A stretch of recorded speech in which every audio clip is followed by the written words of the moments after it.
8 بادی اسپلش که اگر بزنی کسی دیگه قوتو فراموش نمیکنه. Midnight Addiction مثل بسته بندیش رایحه جذاب و اقواگر داره.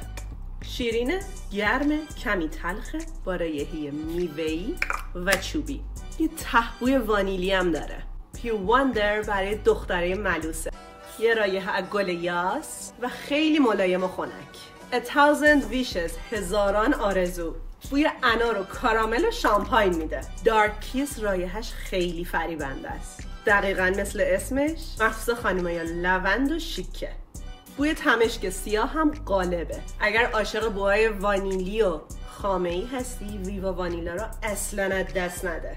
You're the one برای قرار عاشقانه است. ترکیبی از بوی گل رز و توت فرنگی.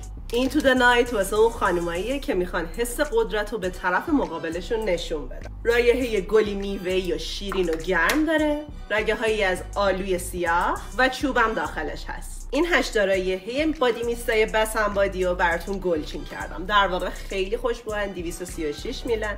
ساخت آمریکان. قیمتشون هم میخوای بدونی؟ بادی میست رو واسم کامنت کن.